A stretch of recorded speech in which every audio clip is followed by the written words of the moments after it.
this is really important to my journey. I'm not enlightened. This is not about being enlightened. This is about having a physiological ability like scent, touch. This is something else that happened. I didn't have it before. Are you familiar with the word umwelt? UMWELT. It's a German word. It's umwelt. It means it's the way a biological organism moves through the world, right? So it moves through an environment. So humans, we're all on planet Earth. We move through it one way. A bat with radar, they move through it another way. A worm another way. So they all, even though we're in the same place and occupy the same space, we move through the world differently. Now, when I was before this thing with my brain, I moved through the world one way. Now my senses or this thing evolved and I see the world completely differently. So in the world of the experiencer that seems to be more dominant now than ever before in relation to, scientism, the idea of religion, belief systems, people are starting to craft their own simulated reality, no pun intended. But the truth is, everyone's coming to the conclusion. It's kind of like this psychokinesis proposed experience that we're having right now, where we're merging together. We're both feeling chills through our body. It's emanating out, and this is a unification moment. When you have UpSight as a lens of your reality, as you've referred to it as, what do you believe would be the most advanced method to repeat that for someone else? You know what? That's a great question. People ask me all the time if I want to teach this, right? And repeat it. Actually, let me take a moment to let people know what UpSight Vision is. Can I do that? So yeah, absolutely. Yeah. So what you're describing is I've been talking about this and my brain has been studying. I have this ability I call UpSight Vision, right? And it is ability that I acquired about 13 years ago when I was coming out of a mental health crisis to see and interact with holographic images that are everywhere around me. They're around all of us. For whatever reason, my brain could all of a sudden, if I turn my attention, I can see it and they're there. Now, they're independent of me, but they can also be a part of me. And not only see it, I said I can interact with it. So obviously, if you had this, if you were coming out of addiction recovery and a mental health crisis, I promise anybody that would have this, the first thing you would do is you would make sure there was nothing wrong with your brain, right? So I had 2 separate MRIs to make sure there was no lesions, tumors, blood clots, or damage from drug use, which I did a lot of, and it wasn't all clear. So the scientists were like, listen, we don't know what happened. We don't know why you can do this. Something obviously must have been rewired, probably from the drug use. And for the longest time, I believed it was drug use. I don't believe that anymore. I think it's more trauma related because of the people I've talked to who can also do this, who have not had a history of drug use. So that's why I'm here. We're going to talk about this UpSight Vision. And not only that, I can tune in like San. I started doing these readings for people because through quantum entanglement and science that I don't understand, I can see whether it's 1,000 miles away, 3,000 miles away, something radiating from them as well. That's extraordinary. I can do it if they're right next to me too, but I can also do it long distance. So to answer your question about how do I tell people to get started or if they think they might have it, because inevitably, every time I do a podcast, somebody emails me and says, I think I have this. And I do have a PDF. It's free, the 8 stages of UpSight Vision. It's the 8 stages I had to go through, not necessarily in order to get it, because a lot of people say they have it, but they don't have it to this degree. So people find themselves, I'm at level 2, or I'm at stage 2, or 3, or 8, or whatever. But in any case, if you think you might have it, you can try to get yourself in a hypnagogic state. Now, if you don't know what that is the state you're in right before you fall asleep, right? In that state, it's like right at the waking dream state. if you can have enough foresight and will to stay focused and think about, let's say, a tree, a maple tree, and that tree comes up in your vision, you might have UpSight Vision. If you can not only see it, but if you can, once it's there, say, change it into a palm tree, you definitely have it. So, and I can hold this for as long as I want. I mean, that's why we'll talk about that eventually. I got my brain hooked up to an EEG machine up at the Institute of Noetic Sciences at IONS, and they measured my brain states while I was doing this. So I just have to shift my attention, but there's people, again, they can do it. So that would be the first state. If you can hold it for a minute, like with anything else with training, I think it's like a muscle. Eventually you can hold it. All you need to do is literally shift your attention and it's there, or at least that's all I need to do. So that's that. To answer your question is that's how I tell them to get started. Try to get in the hypnagogic state and play with it if you can. Now, this is you seeing it with your eyes open, right? I could do it right. So in the beginning, I thought I had to have my eyes closed, but I realized it doesn't matter. Open or close, it's there. I just have to shift my attention. As soon as I focus on it, it's there. As soon as I focus on it, and when I say it, it's like it is there. Whether it's 10 feet away, however, there's something there that gets my eyes locked in on it. Now, when you measure your EEGs, what is what hertz are we in? Are we in what gamma hertz are we? So okay, just so people that know, there is a scientific paper coming out, a peer-reviewed paper that's been under peer review for a little bit now. It should be out in the next couple of months. Now, keep in mind, I've been saying that on podcasts for about a year, but I know it's been accepted. So it should be in the next publication that this paper has. In any case, I did this in the summer of 2023, right? They did 200 randomized tests, my brain state between two different states. Because a lot of people, and I guarantee somebody's thinking this right now, well, it's just a vivid imagination or a vivid mind's eye. It is not those things. I had and have a vivid mind's eye. I ran an advertising agency for 15 years, 20 years. So I know what that is. This is something more. This is external. So we did the tests between using my vivid mind's eye or my mind's eye and UpSight Vision. And they measured alpha, beta, gamma, theta, all the brain states. My head was hooked up to this, the EEG hookup. We did 200 randomized. They would bring an image up. Let's call it the Eiffel Tower, right? I would think about it with my mind's eye, and the brain waves would measure one way. And then I would see it in front of me with UpSight Vision. And there was wave changes across all of the different waves. Now, the biggest surprise to me was the alpha brain state is the resting brain state, right? It's the default mode network. Typically, it's where your brain is just resting. When I'm using UpSight, my brain is not resting. It was like Rudolph's nose. It was just really doing a lot of work while I'm looking at these images. That was a surprise. There was changes across all of them. The theta brain state is, so a lot of people know, that's where mediums see, and people, well, let's just say mediums, people who you have mediumship, that's the brain state that is typically activated when mediums use their skills. So that wasn't a surprise. The surprise to me was the alpha brain state. Again, there's a blog about this on the Institute of Noetic Sciences, if you want to go there. The scientists wrote a blog, and I wrote a blog called "Is UpSight Vision a Psychic Ability, a psi ability?"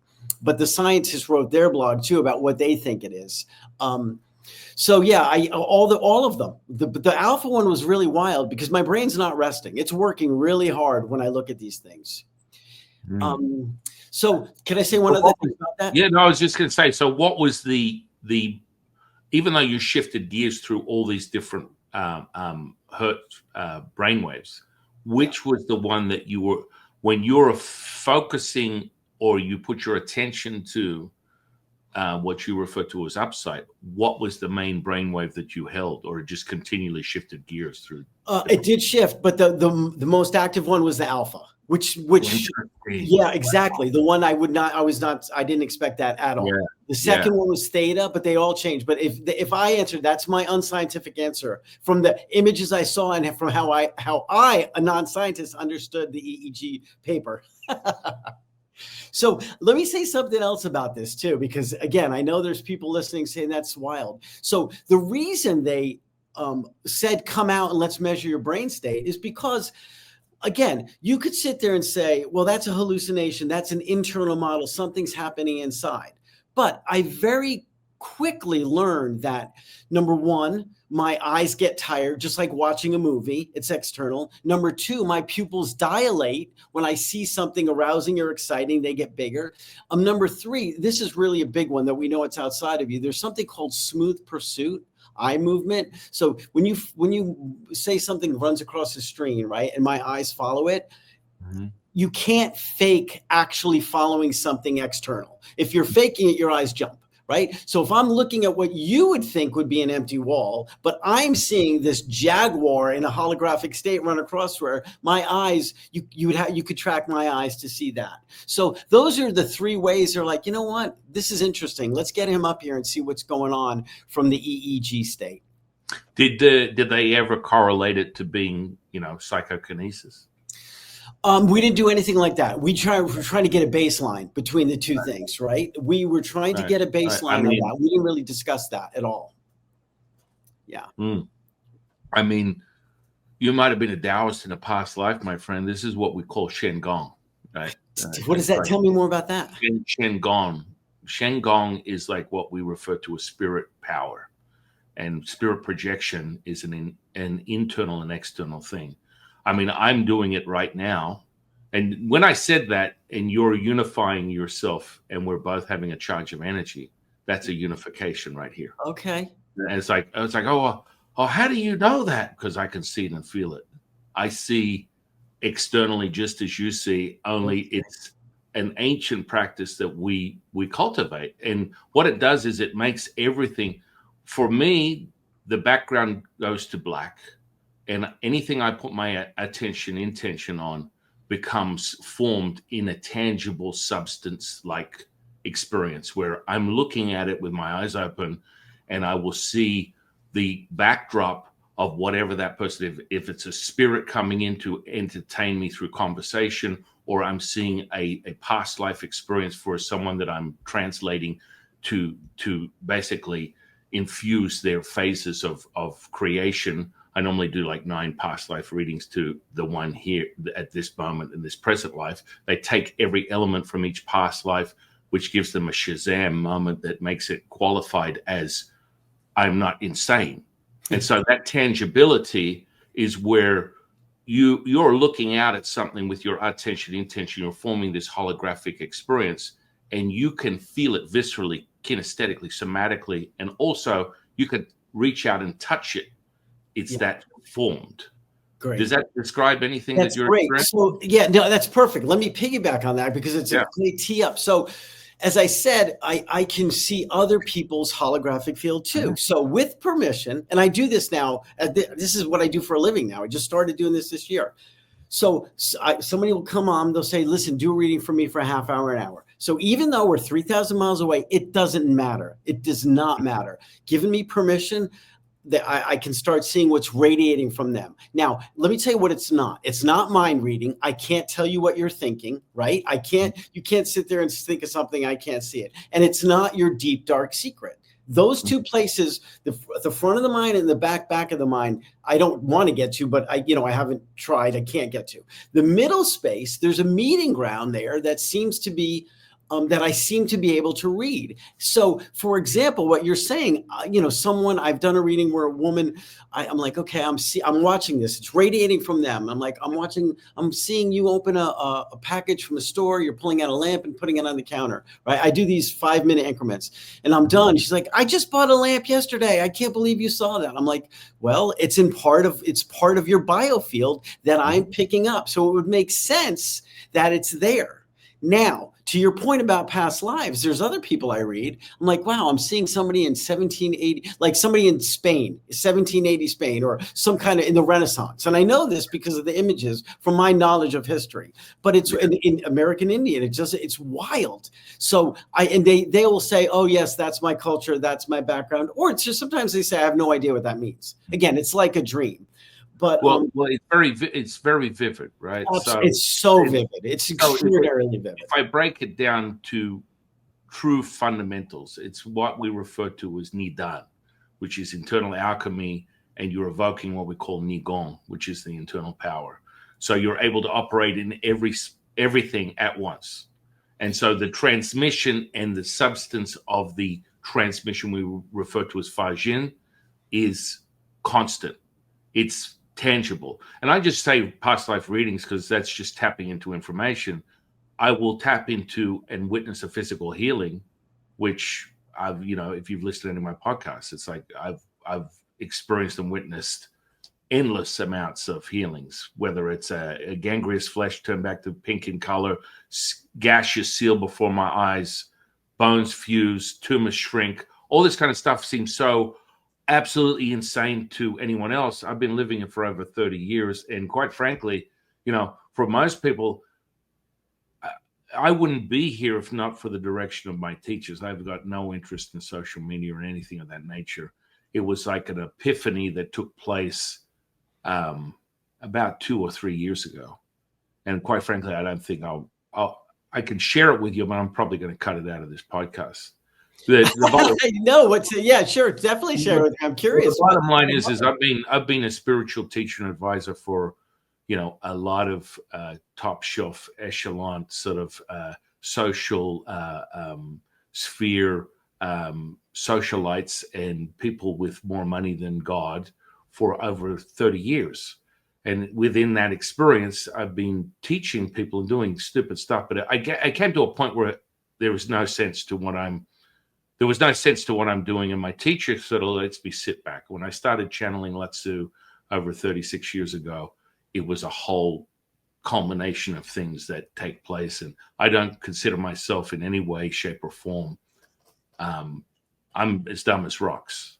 None of this stuff comes through. It's all insight, the dialogue to the monologue that creates a substantive experience that can be measured.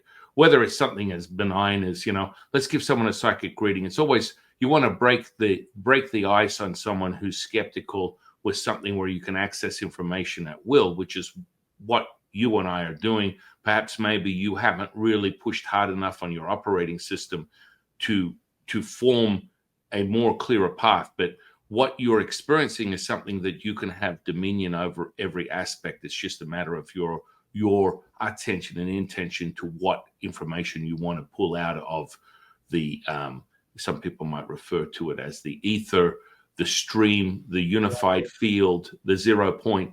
You are absolutely conjuring and creating this with your attention and intention. That's what Shen Gong is. It's like you're bringing attention and intention together and you're forming something that is altering the material state that would not be there without you as the lens of perception. Does that make sense at all? 100%. And that's great. I couldn't have said it better myself because it's wild. Because I mean, again, you get remember when I haven't told you my backstory. Let me tell you about that. So had an advertising agency, right? I did a lot of drugs. I got bored, did drugs. I got clean and sober. I started doing triathlons in my 40s. I picked up again. This time when I picked up, something happened with my brain. I started believing I would believe a thought would enter my head and I would believe it to be true. It was so bad. I walked out on my family, my wife, my business. All this stuff is up and running, but I thought it was a government funded whatever. And I just left it. And I spent 1 year in complete psychosis. I mean, I was still functioning. I emptied out my bank accounts. And I just walked around the globe or flew around the globe. I spent all my money. I ended up homeless in LA and then a psych ward, right? Nothing left. And it just collapsed. My reality collapsed. There was no objective reality. I wrote a book called Jesus Goes to Hollywood, A Memoir of Madness about this 1 year. It's funny. It's from the December 28th to 2011 to December 28, 2012, which is the first time I saw these things with UpSight Vision. In any case, when I came out of that, I had this ability and I started, and I don't know why I acquired it. I don't know why. I don't know what I did. Again, I think it's definitely now, I think it's more trauma than drugs. And I say that because of the people that come forward. It's funny, like I'm teachable. You know what? In the beginning, and there's people who say, listen, I have never done drugs, but I had a horrible childhood. I fled Cuba as a baby, all these horrible things as children, and these young adults from psychological, sexual kind of mental torment. But something opens up in us and can be nurtured to help us get through this. Like the same thing happened with me, but when it opened up, not only that, it just tapped into something. Maybe it is a past life gift that I'd taken in. I don't know. It's funny because I'm still learning. I consider myself a student. People ask if I can teach this. I'm like, listen, I'm not a master. I'm not comfortable teaching something, and it can be scary. Let me be clear about that. There are scary images that come forward. I know how to get rid of them, and I think it's because I kind of had this crash course of a mental health boot camp, because I saw those things in a bad place. Now they're like, I got it. They're like the moth with the snake on the back. It's a fake, scary thing. And if you just sit with it, you can make them go away. I've learned that, but I don't think everyone is ready for that. So I'm not ready to do that yet. Like yourself, I don't consider myself a teacher. I'm still a student. And as I'm reading people, I'm learning. Make no mistake, Yeah. Yeah, I mean, this is just a unified state of internal alchemy from a Taoist perspective. Yeah. And so your ability to turn things, like we're having a conversation right now. I'm in the universe, walking on the moon, experiencing that visceral experience. Yeah, good. And like, hang on a second, that's nonsense. No, I get it. Oh, you can tap into that frequency right now and feel it. When you're talking about distant healing, it's part of the fundamental indigenous ritual and rite of passage. Once you're in tune, it doesn't matter where you are. I don't even ask people the question of what's your name, how old are you, where do you live? It doesn't matter. If someone comes to me, grandma's got an issue or in a coma, just tap in. Instantaneously having communication with grandma, and the normal course of events is 9 out of 10 times that person is going to come back to earth, and they're going to all of a sudden have regulated vitals and be back to business as usual. And the doctors are like, what has happened? Oh my goodness, how is that possible? You're just infusing a frequency, a resonance. Everything is watered down to that simplicity of, we are creating a currency through your attention and intention. You are forming something that is substantive. It's palpable, and you are the lens. So when you focus your attention on it, the energy pours in through what we call the Bai Hui and comes out through the Shen Gong. The Shen is the third eye, and these two seeing eyes, you are projecting that energy, and you are forming something that is, you can reach out and touch someone. And that is a measured experience that most parapsychologists would refer to as psychokinesis. If I do a bunch of different things in relation to that, the funny thing that I find interesting about you is when I witness healings, as I mentioned some of them in the past in this conversation, my brainwaves go between 40 and 400 hertz. I do not sit in the alpha state. I can drop down to epsilon, or straight up to gamma. But it has complete dominion over every band of frequency within the brain. So that means that you can literally walk through, like you're walking down a hall in someone's house, and go, I'm in beta, I'm in alpha, I'm in theta, I'm in delta. And furthermore, whatever you believe is something that is unobtainable from your subconscious or unconscious, I just walk in and wipe it in 30 seconds. And then we get on with business as usual. And you are completely reformed and changed, because this is a conditioning. We call this a conditioning. So it's stress, adaptation, and then expansion. And the adaptation will be a contraction moment. So does this make any sense to you? Yeah, well, so this is what's great. So this conversation, you do it professionally, right? This is what you can do. Well, these are ancient practices that are Taoist for thousands of years. They're not like some type of like I woke up and I'm channeling the Palladians and I just made up. No, I get it. So there's a part of me that had these knowings about myself that I couldn't describe them like you did. But Mhm. the self-healing, the leaving I mean, I can go anywhere. People call it remote viewing. There's something called, about remote viewing is when, Yeah, I mean, it's a variable. People right. want to coin it that if you talk to remote viewers, they're going to get very twisted if you Oh, refer to them I've learned that. I have learned that. it's like a cult. Every cult has their own. I'm sure. I think you mentioned. I heard you say Dean Radin. Yeah. You don't want to mention something out of order with someone like him, and he's Yeah. not going to be kind of No, that's receptive. right. And right. Well, actually, he was great. He's the one that I talked to. He was the first one at Ions that said, you know what? First of all, I sent him a couple of emails, so he was interested. And he said, let me turn this. He said, I've piqued his interest. He turned it over to the science team, right? And the science team, I talked to them and we had conversations and they became interested because it's so specific. And let me ask you this, because I've talked about this before. From my experience, there's no actually, one guy sent me an email saying there was a Muslim, maybe a Sufi Muslim, that said he could do this, but there's no recent or last couple hundred years history of people seeing these holograms and describing them like I am. And I've asked a ton of people and I've emailed and I've looked everywhere and there's just not. So this intrigues me. I think it's an evolutionary. I think it's a mutation that's happening and it's an evolutionary. We need this to survive for some reason because we're going to use it to communicate. I really believe that. Well, it's also your operating system, right? The hologram is a transmuted iteration of your perception of how things are formed, but the tangibility is the same. Absolutely. So that means that, like, when you look at these things, your eyes fill up with energy, and it becomes really, really dense. And at a certain point, you have to look away because it becomes concentrated. Does that explain anything? Of course. So yeah, my eyes get so tired. So think about this. So when I did this, the first time I did this, the first happened. Now this is really interesting. I'd be curious to hear your opinion on this. Mm-hmm. I had this ability and I became obsessed with mathematics.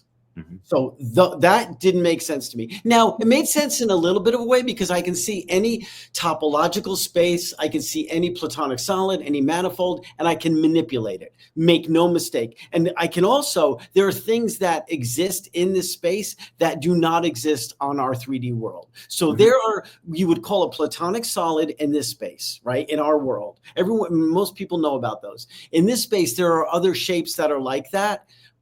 They're fractal-ish, but they're not fractals. You know what I mean? Whatever they are, I've never seen them in our space. So I could see those and I had fun playing with those. So I started reading about math and all this stuff. So I put in a lot of effort and energy into math and learning about how to, going back to basic high school math. And I got good at it, but I'm not a mathematician. However, I can take any shape and I can own any shape. They are my bitch. They are my shapes. Yeah. So I can say that comfortably and I can sit down with a mathematician and I can describe it and talk to him about that. But I would not call myself a mathematician, but I am good with numbers. I am good with pattern recognition. Extraordinary. Extraordinary. And so, you're again, this is the stream. This is what we call the activation of Shen. So your spirit has dominion, imperium, maestro, over the energy and the material state, which the material state is just a slower distortion of energy. So you're able to reach out and touch someone, and that is very tangible. And I think what you're a little apprehensive of is that physical part. Well, this space can be measured. What do you mean when you say that? What do you mean when you say that? Well, because for me, I witness physical healings on a daily basis. Like, one of my kids goes and eats dirt and their lips the size of a baseball. I will witness it with them and it will be shrunk back down to its regular programming within a few seconds. I mean, it's an assessment, and what most psychonauts would talk about is this ability. When you witness this stuff within the material state, it has a framework that almost looks like a square, and it will transform into a circle where it wiggles and then it reshapes. It wiggles and reshapes. So when you're looking at something that's distorted, say an injury, something that's in the material state that is a lower frequential state than the highest completion state, you will see these things reform themselves. As you put your attention intention, the energy of that resonance will form back into perfection, what we refer to as perfection. So I need to rewind it back to the same state. Yeah, no, I need to play with that. Sure, Well, right? yeah, I mean, because you will see it. You can clearly see things the same way I do. I teach students, I have for 30 years with this alchemy, and it goes deep, deep, deep. You might want to refine these things if you get curious enough. Maybe I should take you through a couple of cultivational practices that give you absolute dominion. There's a processes. This is all conditioning. It's nothing more, nothing less. I'm not dismissing what you're experiencing, but people don't understand that once you condition yourself, you're able to obtain this level of mastery. It's just a sensory perception, but most people are undercooked. What happens in this reality is they get this desire for Brahman, cosmic consciousness. I have to be all knowing. They take the physical body and they toss it away like, a wrapper from, the drive-through at Taco Bell, instead of feeding into the foundational point where you are the avatar, your avatar is anchor to the Shen. And that's the part where you have now come full circle. You're like, oh, well, I was about to trash the avatar. Now I have value. It's my sacred. So now that's interesting. And that's really interesting because I told you I did triathlons when I was in my 40s. Now that is, again, I've been sober 13 years, taking care of my body. I love this body. It's older, it's slowed down, but I run every day. You know what I mean? I really take care of my physical body. And I know if I'm fit physically, the mental thing is stronger. So it's literally the spiritual thing gets stronger because my body is fit. But because my body is fit. But yeah, I play with it. Listen, people have asked me to scan them while I'm doing these readings. Mm-hmm. And I'm like, okay, I see this. And we've made it go away. But we've done it like I think I can do it. I'm like, okay, I can actually, there's a chisel, right? So I'm chipping this away. So if somebody has something, we chip it away together. The funny thing is, the chisel will show up with a hammer. Like the universe knows to put it there for us to do this together. See, I didn't request a chisel. It just shows up. I didn't request a hammer. I'm like, hold on a minute. We got this. What should we do with this? I work with the person I'm reading. So that's really interesting. I want to say something because I don't make it my practice when I do these readings. I read what's there exactly as it comes through. Mm-hmm. Now, I know that I can influence it if I wanted to. That's what I said. I've done a couple of them, but typically that's not why people come forward because I don't claim to be any kind of healer or anything because I'm certainly not comfortable with that now at all, but if somebody's curious about it, we play with it. I don't make any promises or anything. It's like accessing every bit of information at once. I mean, some people might refer to it when it happened to me over 30 years ago. It was like every thought, every feeling, every emotion at once, nonstop for 7 days. By the third day, I just wanted to kill myself. Oh, it never turned off. But what happens is you condition yourself, and now you have dominion over the operating system. Perfect. So wherever you put your attention, intention, everything forms. That's why I soft walk a psychic reading for someone. It's as benign as that. I like to where I'm transmitting out of Las Vegas. I've got 6 kids. We go down to the Strip and we play street magic.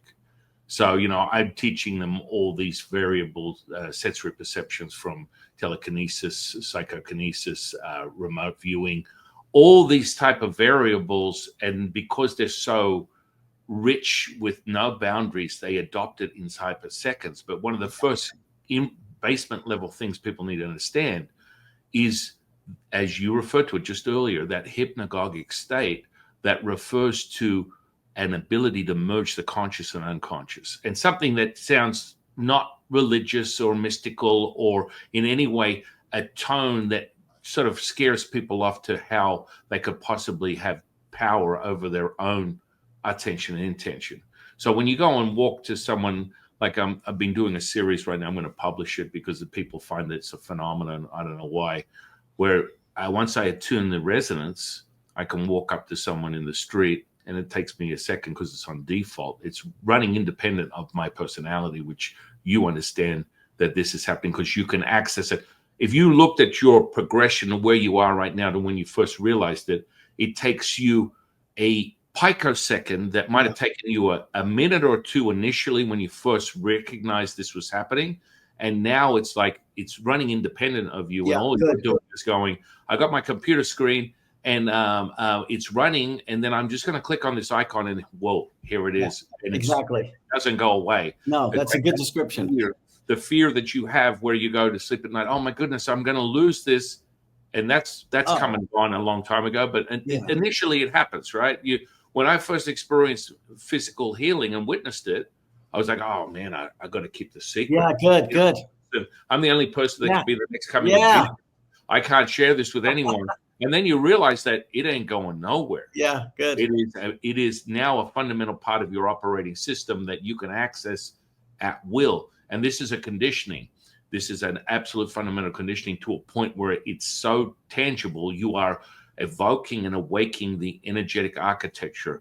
And I think that's where you and I could really level up some of the things that you're doing through these ancient practices to codify what it is that you're doing. Does that make sense? It does. And it's funny too, because I don't, and this is really important to my journey. You know, I'm not enlightened. This is not about being enlightened. This is about having a physiological ability like scent, touch. This is something else that happened. I didn't have it before. Are you familiar with the word umwelt? UMWELT. It's a German word. It's umwelt. It means it's the way a biological organism moves through the world, right? So, and it moves through an environment. So humans, we're all on planet Earth. We move through it one way. A bat with radar, they move through it another way. A worm another way. So they all, even though we're in the same place and occupy the same space, we move through the world differently. Now, when I was before this thing with my brain, I moved through the world one way. Now my senses or this thing evolved and I see the world completely differently.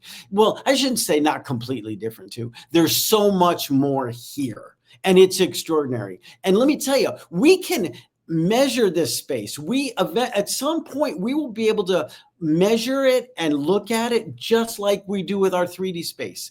And you know, AI is the big thing, right? Everyone's AI. All of our human knowledge is dumped into a computer. Now we've got these LLMs that are puking it back out. They're really smart and they're really amazing, make no mistake.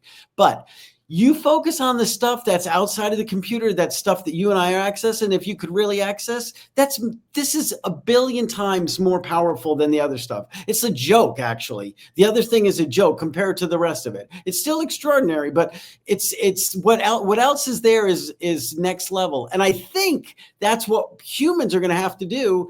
What we should not have to do, want to do, any words you want, because the LLMs and the AIs will be taking some jobs. So maybe people are going to slowly, or maybe not slowly, maybe quickly realize that we can access this other space and there's so much more here, and we will be communicating that way. We will be learning and we will have knowledge the knowledge we don't even know is out there. So that's what's happening for me. The whole point is me to say I'm not enlightened, and I don't pretend to be. And I mean, my adventures across the globe, you may have come across, you ever heard of a guy named John Chang back in the 80s? He used to conjure. No, I don't remember him. Feats of pyrokinesis where, he's basically spontaneously setting things on fire using a transmission from his physical body. Did he really do it? Yeah, absolutely. Really? Okay, I'll look him up.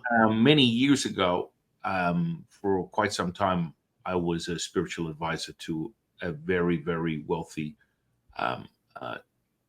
basically lord of Thailand. He basically owned Thailand and Indonesia, like you wouldn't believe. Like when you go out and entertain him, he's got an army, a security, and like a compound that's like a country. Wow. In a jungle. And so these types of experiences, when I first merged with him, it was with his daughter, and his daughter is living in America, and he was not fond of America because it just consumes too much of his money, like way too much. Like it's like, I don't understand why my daughter's living here, because I'm paying all this money in taxes. It's ridiculous. It's like no insanity. But I was the spiritual advisor and the basically the healer for the family, because this is a cultural thing that they don't understand anything else. So to find someone that they refer to as a guilo, which is what we call it's like the equivalent to the N word, but in Mandarin. And some people find it interesting that I can basically, most of my students come from across, Asia, all different forms, from Japan, Korea, Taiwan, different Chinese landscape, because they've never come across anyone that can teach them the internal alchemy to the level that I do, because I don't believe there is anyone out there. They're all sham artists that are basically what we call rice bowl. And rice bowl, what that means in that technical terms is I got to make up some bullshit and pay my bills. So I will just give you anything that will keep you on a carrot and a string and not actualize you as whole.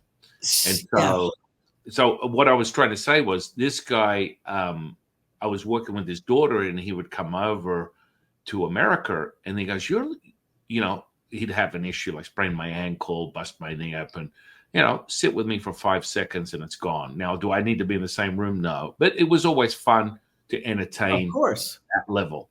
And he'd be like, holy moly, you're just like my buddy John. And I'm like, John? Who's John? John Chang, who was basically the guy from the 80s. And he was also employed by this guy. And he would do phenomenal, feats of, telekinesis and things that were not obtainable with a logical, critical thinking mind. It's not going to happen. And so I got to connect with him before his passing and go through some of the system that he had. I teach people how to levitate. I teach people how to do a lot of crazy stuff. But again, I will refer to what you just said earlier. There's only 2 Kundalini masters I've ever come across in my lifetime that can actually levitate outside of the other person I know, which is one of my students. And they are complete assholes. They are mastered in energy, but they are not evolved. You don't have to become evolved to master the material state. When you evolve, the evidence of that is a servitude and selflessness that is acquired. And so all the baubles that you acquire through your phases of adaptation and expansion and stress, they sort of fall away. You don't become so obsessed with one aspect.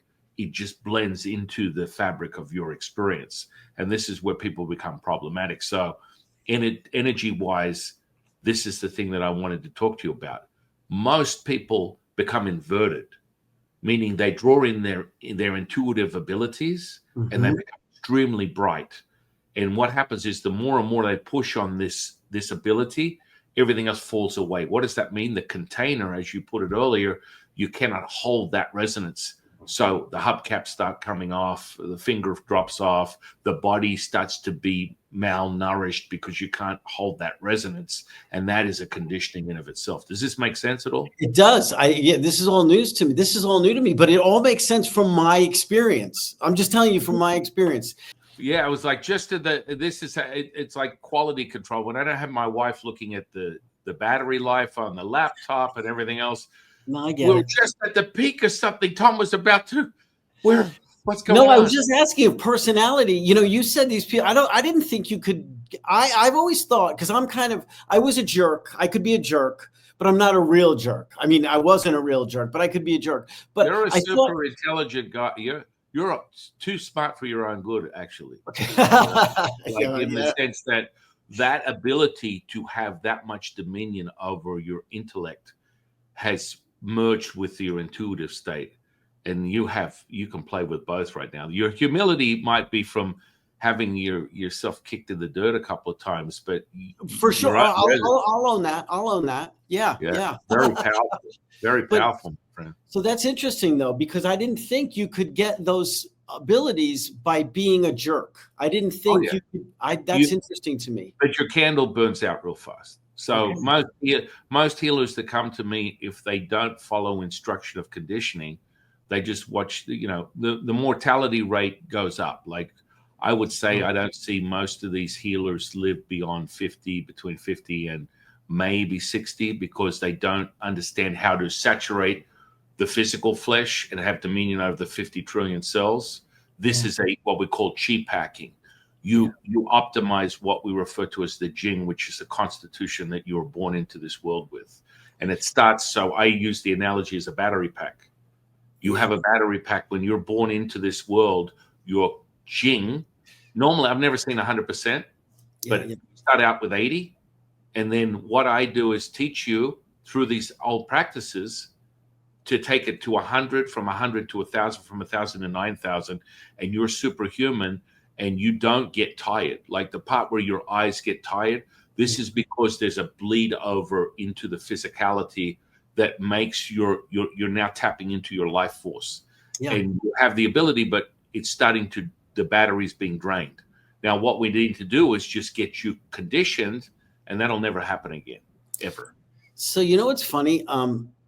I obviously, you think about your life journey, right? You talk about earlier, like, how did this happen? So the fact that I was a triathlete between my age 40 and 45, and I was not an athlete as a kid at all. Let's be clear. So the fact that I became arguably an athlete, and I loved it, and I competed, and I got really good at it before, it helped keep me sober.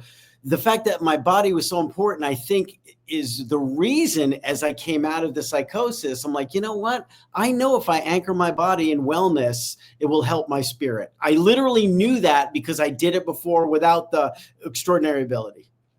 Yeah, I attribute my awakening when I was 17, 18 to the fact that I spent my whole childhood as a bodybuilder and powerlifter. Okay, there you go. And so that tactile integration of those lower levels of energy within the body, if you attribute it to an architectural diagram of something more fundamentally acceptable, like chakras, we refer to them as dantians, which is the energy elixir field. When you condition those lower levels, you are feeling into and merging the body with the spirit and the energy as one. And so you can hold that. I would just say that you need to refine your skills, because there should be no exhaustion. Like there's no stream. Like, Fred, when I do podcasts, and I refer to someone like Tom Campbell, I'll do a podcast with him for like 3 hours, 5 hours. And the dude neither one of us take a potty break. Neither one of us take a sustenance break. Neither one of us take a drink break. And that dude is on it. He's streaming. Like, I don't care what people can talk as much crap about him. Maybe he's not this or that or whatever. You experience real, recognize real. You and I. Is that my big toe? Tom Campbell, my big toe? Yeah. And so, you cannot fake it till you make it with this stuff. Like, the reason I understand you so well is because you and I are in the same state of awareness, and it's real. It's as real as the day is long, my friend. Well, that's what's fascinating is my reality is not that. So obviously I would love to be on Rogan. I think a bunch of people want to be on Rogan because he's got a big audience and stuff. And plus this would interest him doing this. Yeah.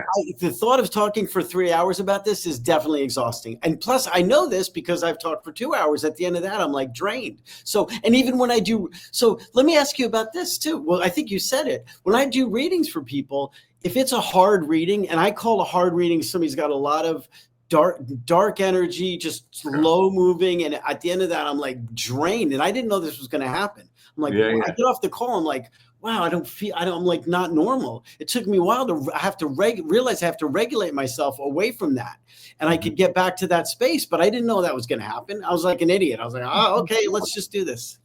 Yeah. No, I mean, what happens is what we refer to as detaching and attaching. Right.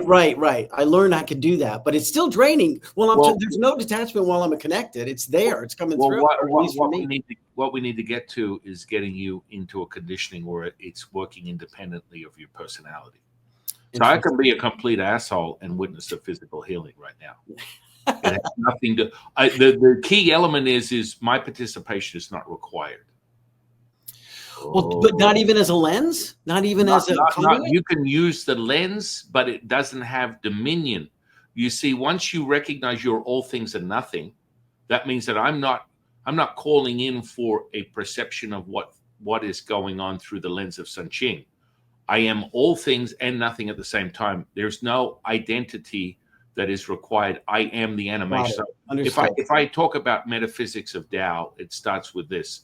The primordial mother is the animation to consciousness. Consciousness is the animation to the spirit. Spirit is the animation to energy. Energy is the animation to the material state, which is just a lower frequential state of energy potential that is being derived from the experiencer.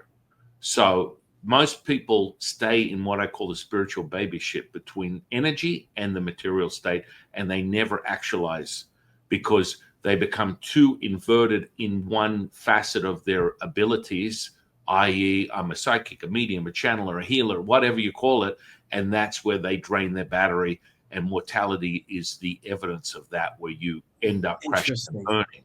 So what has to happen for you is we just need to give you a process for conditioning, and you'll never experience that again. And you can have your opinions, and it doesn't change, because the old expression, your resonance will precede you, is actually that. The independence of this alchemy and the energetic architecture will not require your focus, because you as you tap into it, you're in a different stream. Yeah, that's what happens. So what's hard and humbling for most, and I know you're attempting to be more, practice humility more and more, only because I'm just going to tell you, it doesn't matter. You're super smart. Get over it. Guess what? It's okay to be you. You are the chosen one. You're having this experience. The charge you and I are getting right now is like, I couldn't give a shit, because the universe doesn't have a moral compass. These people are so conditioned to extremes, and the issue is because you dance that light to darkness problem, which it is a problem. But for Taoists, it's a symbiotic tango between yin and yang from one stream. It's one stream. Yeah. So the yin and yang are just evidence of this material state that would be perceived as a duality. The mental, the physical, that's it. Not merging the two together. Once you merge the two together, it's you're on like Donkey Kong. It's happening right now. But the issue is that people will still dance that line. So they've evoked their energetic architecture, but they're still not recognizing or allowing themselves to be who they are, and the personality will still commandeer that energy instead of having it independently. So I'll give you an example. You want an example? Yeah, driving down the street, I'm doing 65 and a 55. I got my wife and 6 kids in the car. Woo, woo, woo. Cop sees me, pulls around, gets out, hand on his holster. 2 guys, single file, they're walking up to the passenger side, and I wind the windows down. They're like, license and registration. And I'm like, okay, can I ask you something? And my wife's like, please don't do this. Can I ask you why you feel compelled to want to draw your firearm on my family right now? License and registration, sir. I hand him the license, and he gets heightened, because all I'm doing is recognizing the anxiety and fear that this guy has had for months before this meeting. Sure. Now, what's most important is my personality, and I just push harder, because my personality is not going to have someone attempting to control me. Oh, hang on, authority. But that has nothing to do with my resonance. So how does this work? I've showed exhibits of my personality. You are lesser than. You are clearly not of a spiritual resonance, and you're showing exhibits of your mental, emotional state controlling the situation. I already know my independence of such being, I am not this body, I am not this personality. That is the truth. And so this is just a vehicle that I enjoy to play with, yet the resonance that I've conditioned myself to is held regardless of my opinion. My participation is not even required. So this is a held resonance that will never be distorted. It only gets stronger as you continue to condition it. So in that moment, the guy goes back and comes back and hands me his license and hands me the license registration. Said, "Oh my goodness, thank you so much." A big smile on his face, open body, hands down. And I just want to tell you, you have a beautiful car and what an amazing family. I really would like you to just focus on slowing down a little bit, sir. I'm like, Mm. absolutely. You have a nice day. Now, what is the purpose of all this? It's not for me to learn a lesson to slow down, but that resonance merged with the potential of what that person was desiring to complete themselves. That energy comes into my field. It alters them completely. He'll go home. He won't kick his dog. Yeah. He's going to pat his dog. He's going to kiss his wife. He's going to have a beautiful meal with his wife and children and appreciate this very moment in gratitude. And he's raised his own frequency through that emanated resonance that does not require my participation. Now, that is a high-level alchemical process, but we can all obtain that level of mastery. Does that make sense? So Yeah. your personality, so where you get inverted and go, oh my goodness, there's darkness and it gets me tired, it's a conditioning part where you literally go past that threshold through the conditioning where you detach. Now, you've had these happen to you many times over your experience where you detach where nothing moves the needle. Without a doubt. I'm desensitized. I can't feel anything. And now you're back to, I am ultra sensitive. And now I'm having this issue where I'm experiencing darkness and light, and that darkness will draw from me. And it takes a lot of energy to maintain some type of healing. Does that make sense? It does. You know what's interesting? So you got me thinking. So of these, a couple of people I've done readings for, they like to come back. They want to come back again because they really get something out of it, which is you're like you are tapping into source, my friend. Right. But some of the ones that at the end, I was exhausted, or I was like, well, I know they got something, but I was drained. There's been a couple of times I'm like, I think I'll never see them again. Mm-hmm. And not only that, I have a judgment on that. I have a judgment of like, wow, that was a lot, just for lack of another word. So they've come back again. And at the end of that one, it's been, wow, that was really amazing. Literally completely different. There's two times I'm thinking of them that the first one was, let's just say, hard, and the second one was light. The first one was dark, and the second one was light. And that I've learned. I'm literally, one of them just happened the last week or so. And I was like, I don't even know what to take away from it, except that, that's interesting. My judgment about these readings, I should try to put that aside and let them come as they are, because I was awed that both of these people came back. I could almost say different personalities. Right? They were different people, just like everyone is having a bad day. You don't know that person is have a good day. So that was a teachable. I mean, I'm teachable that way. Well, your UpSight is a stream and a resonance held. Now the question is you access it at will. It's always there.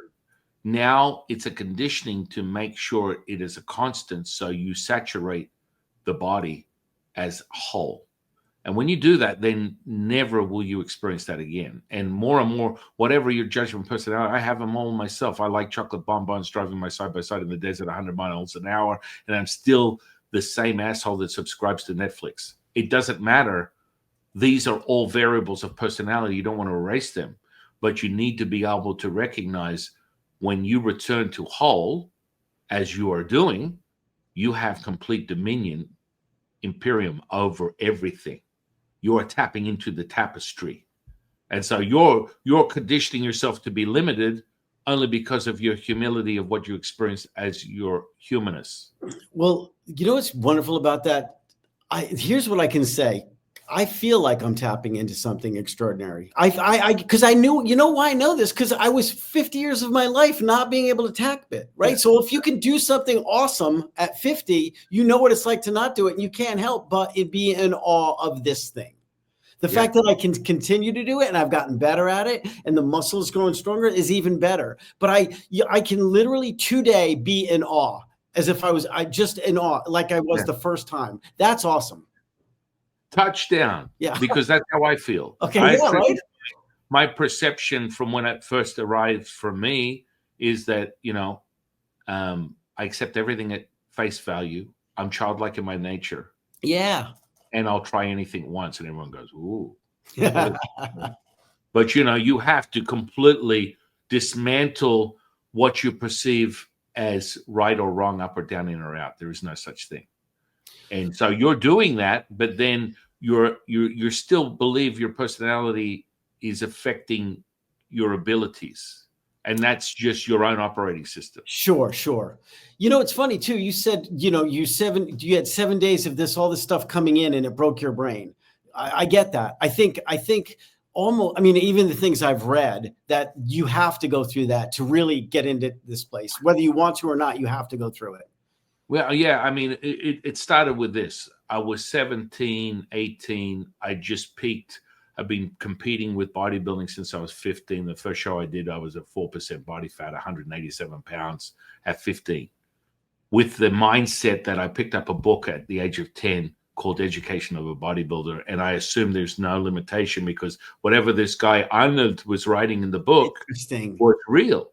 Yeah. I had no guardrails or other influences saying, no, that's garbage. She's taking steroids. So I even acquired a mentor that taught me everything about nutrition and training. And so I conditioned myself for 4 or 5 years. By the time I was 18, I was deadlifting 800 pounds, squatting 800 pounds. Now that seems superhuman for someone that's roided out of their mind, but with no limitation in the power of the mind, I was achieving feats that seemed superhuman. Now I was exhibiting the counter effects of, hubcaps coming off. Yeah, sure. Over 300 pounds, excessive. It was too much. So the voice in my head was like, go find meditation. I was like, okay, what is that? Back in those days, just so people understand, it was Hare Krishnas, alfalfa sprouts, and, vegans wearing organic clothing, sitting in a lotus position. I was not aware of anything of that nature. It was very foreign to me. And we didn't have the internet to go, what is meditation? Yeah. But that phase went from, I went to my first meditation class. I stopped sound for 20 minutes and went, I found the superpower. Yeah. Because I was obsessed with superheroes my whole life. Sure. I was drawing them. I was in, at the age of 4, I could see through my hands. So I knew I had the power. The difference was my mother never gave me any limitation because she was a struggling single parent and I was a latchkey kid. Yeah. And I was left with my imagination and my babysitter. It's called a television. And so all I did was basically immerse myself in this reality. I was seeing sponge. You were a sponge. Right. And then, and then I had an NDE where someone hit me head on as I was riding a bike. Yeah. And I literally was flown up in the air. Like he was completely wasted. Hit me head on. My bike went under the wheels. I was flown up in the air, got up on the side of the road. The only thought I had was I have to see my mother before I die. And I went to walk towards my house. As I walked forward, I fell back and popped out of my body, and I was flying around like Peter Pan as my mother was running to my lifeless body, absolutely hysterical. For 40 minutes, I was observing this lifeless body being transported to the like. How did you feel? I felt limitless. I was like, you weren't scared. You weren't scared. I was flying through the sky. The actual capturing of that moment was, okay, I can see my body, but I'm also flying in the air like Peter Pan. It's like, I always knew this was real. Yeah. Good. And then the second they brought me to the hospital, then I was pulled right back into my physical body. That was the beginning of stuff. That was the beginning of stuff. And so when I stopped sound for 20 minutes, well, I'm watching this little grandmaster teaching me meditation. When I had stressors, with my eyes open, I'm witnessing this ability to stop sound. I'm like, holy crap, I've arrived. Yeah. And then the following day, I went into channeling, and I channeled my teacher, Latsu, instantly. This 60-year veteran of channeling had a stroke and was pissed off. He looked at me and went, you? A Neanderthal. Yeah. I spent 60 years doing this stuff. You walk in, I didn't want you in this class. Yeah, good. And then it went from that to distant healing. The following day, I shrunk an ankle from a cantaloupe down to regular inside of 30 seconds. Well, it wasn't. It was like 10 seconds because I used the method that was trained. I was trained in a method, and I didn't expect it to be anything else because you and I are in the same sort of camp. It's like, oh, well, if I do exercise, I go and work out, the formula is this: 5 reps create hypertrophy and strength. If I do 20, I get this, and endurance and anaerobic. I was just being methodical about my processes. I was just reading off this. And so when I was taught distant healing, that's really how it works. So you condition yourself, you go through these things, and then you speak an incantation, and then all of a sudden, boof. And so ankle gone. And then the following day, I witnessed a physical healing. And then the following day, I did psychic stuff, all within 7 days. And then I had the breakdown where everything turned on. And so you can see everyone's aura, which I do now at will. Yeah. And it's and your bubble of your auric field would bounce into other people's auric fields. So you're literally in this, what someone would perceive as a simulation. This is how I experience life right now and have for over 30 years, just like you do. And it's like tangible. It's like I'll go into a supermarket and I will look at the aura of a trolley or a shopping cart. Yeah. And people are like, that's crazy. Why would you do that? I will look at the auras of the service people that are checking you out in the store, because they all have their own emanated frequency that then permeates other things around. Yeah, 100%. I pick that up all the time. And my wife is like, what are you doing? I'm like, we're not going to that checkout counter. I don't feel like dealing with that right now. I don't need that. Simple as that. Simple as that. But that's very real. I'm not standing behind this person. I've literally stood behind somebody.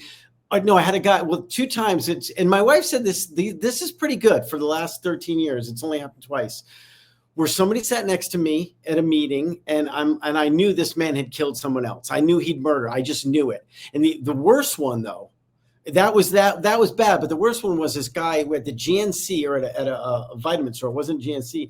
He was trying to sell me this like creatine or whatever, and I knew that he had done some deviant things. Maybe people were even still locked up in his house. I felt this, and I'm like, how can he's talking to me, I'm like, I need to get the police to his house right now. Something is weird. And I felt it, and I got creeped out. I walked outside. I told my wife about it, and I'm like, well, you can't just have a cop called. You don't even know who this guy is.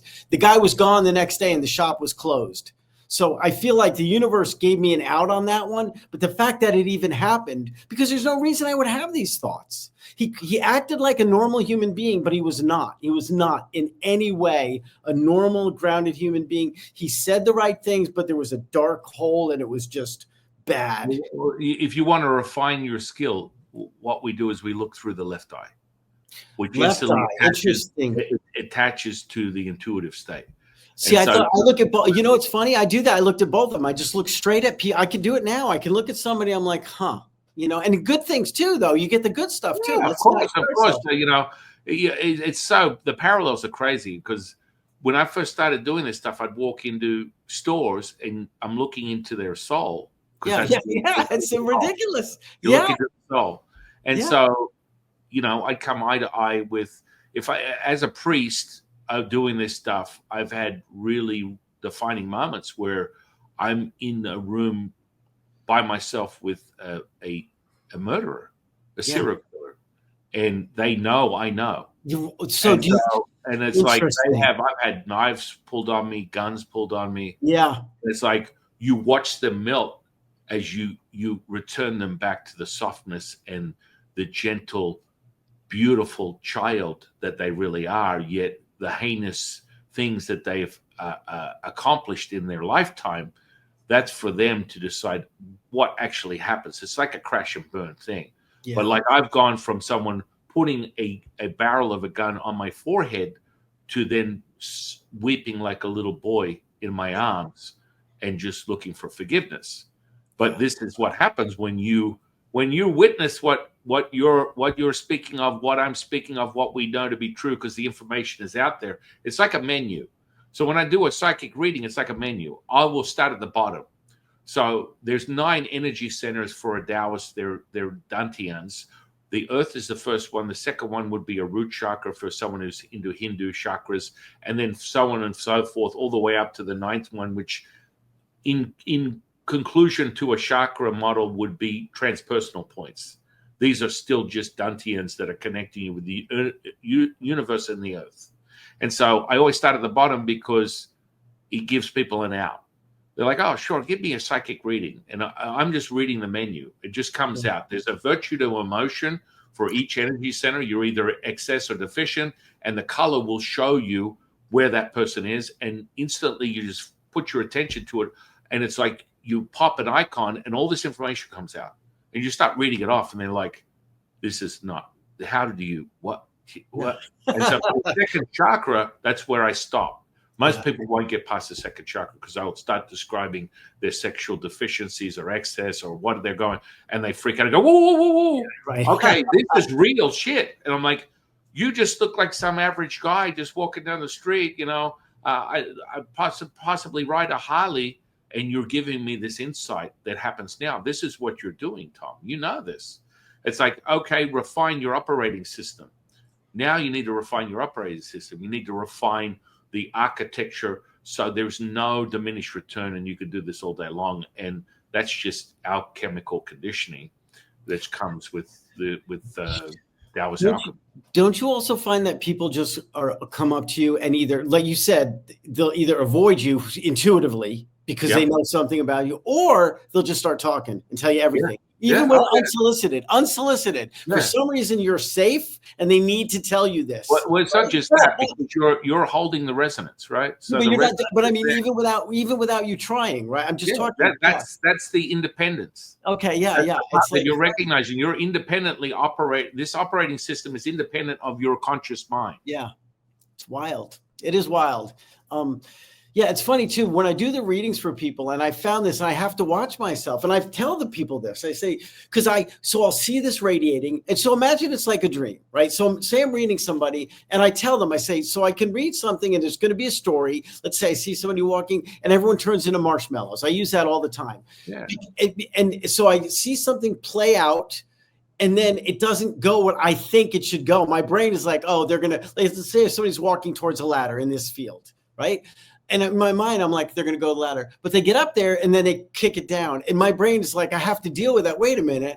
I have this thought around what thought was going to happen, and it didn't. And I get caught up. I'm like, wait a minute. The challenge and the thing I've gotten better at is just reading it and don't think about what you want to happen. It's hard. Make no mistake. It's hard because you know, they're there for a reason. They want to have this, a play. They'll ask a question. They want this to play out a certain way, right? You can't. I say the universe shows us what they're going to show us. Right. Set your intention, and I'll see what I see. But it's not up to us. After that, it's not up to us. Yeah, I mean, the reality is, for me, I'm not looking for your approval, and people like right.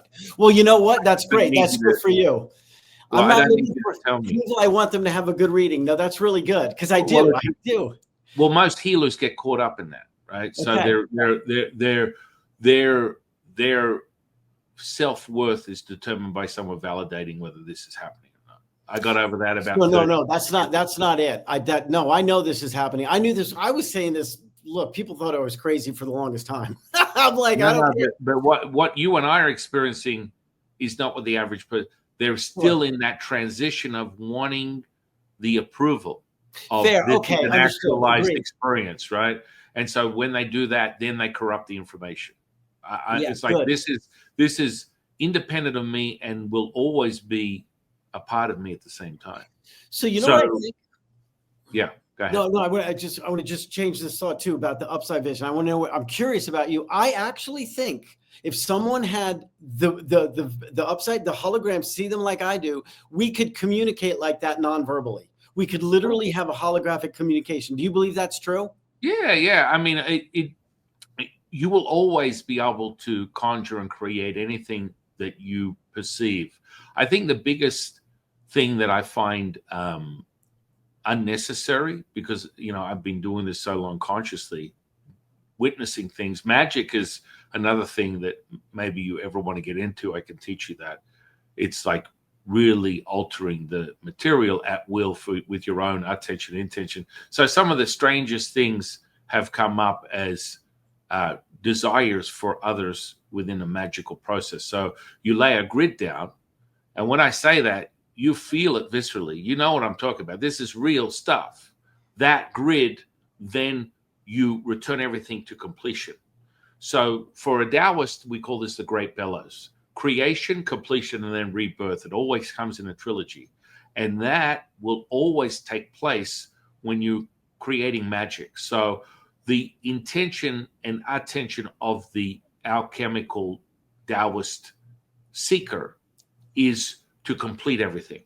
It's not about, oh, I want to manipulate this person to get this outcome, or perhaps if I do this, I do that. No, you have the initial mandate and the directive, and then by bringing the resonance in and completing whatever is necessary in that processes, the end result is that it's acquired for the whatever the focus point is will be acquired, but in turn, it will also heal everything around that desired result. So people are having that repelling feeling where you walk into a room and we haven't talked about it. Let's talk about it. Walk into a room and people love you or hate you. There's no in between. That's the subject of duality, because you're holding a resonance that makes it's like a turd in a bowl. It floats to the surface and they can't get rid of it. Yeah. They have to recognize, I am feeling all this stuff. Screw Tom. It's this guy, why I feel so angry, so emotional, so visceral. Or they're like, oh my goodness. Yeah. I think I found my soulmate. I've found this person that is just opening my heart. I'm feeling so much love and acceptance, and it's so pure, it's so innocent. And this is what they have to contend with, because if you're in a delusional state where you want to you defy the operating system and pretend that I am a good person, that's the first red flag. I am a good person. You don't want to have this moment where you're like Tony what's his name? Tony Robbins? Not Tony Robbins. Who's the guy that played Robert De Niro? Are you talking to me? Yeah, good. Are you talking to me? I mean, it's a rehearsal for fake it till you make it. The truth is, until you actualize it the way Tom has, it's going to be a very fragmented and fragile and broken experience, because you're not recognizing these are all iterations of self. And the more you allow them and accept them, they just transmute and return back and liberate into your own aura. You know what? Yeah, that's good. You know what's fascinating? I think how we both came to this space. You know, I'm really intrigued by that. Never mind just us, everybody, how people get to this space. Because I look back on my childhood, and I had great parents, they're loving parents and stuff, but I'm not a big guy. So when everyone was bullied one way or another. There was a time, middle school, bullied a little bit.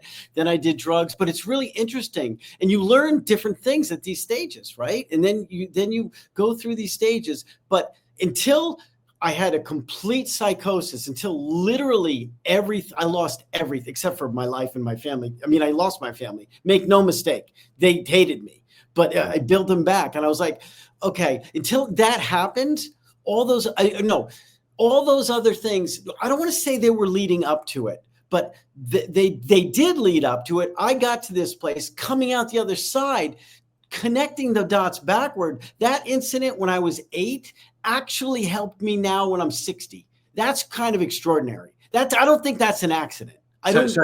You're referring to bullying, right? Yeah, for sure. I mean, I was a recipient of that. That basically evoked my bodybuilding. Yeah. Okay. I mean, I would have like 8 guys stomping on me, dragging me into the girls' locker room. Yeah, sure. Literally, like, destroying someone on a mental, emotional level. The only thing that rung true in my mind was, is that all you got?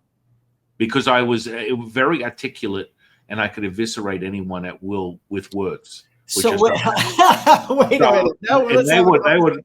Well, see, but you're big. You're a big guy. I'm little. But it wasn't the case. I mean, I had to bring to that point where they couldn't handle. I would use words that. No, me too. And then so the words would come up where I would destroy them, and they wouldn't know what it was, and they'd have to go and find out, go to a library or find a thesaurus or something. Oh, and 5 days later, they'd punch me in the face and go, "Don't ever call me that again." So that's you want to force your will upon me. You're not going to break me. It doesn't matter if you beat me to a pulp. I will stand up and I will oppose your will to dominate me.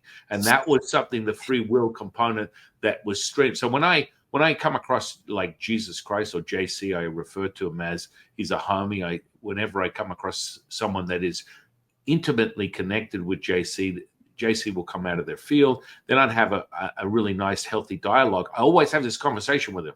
It's like, so what is this sacrifice part, where you sacrifice yourself for the betterment of everyone else through that process, and then showing them what was possible by being reborn and coming back from death.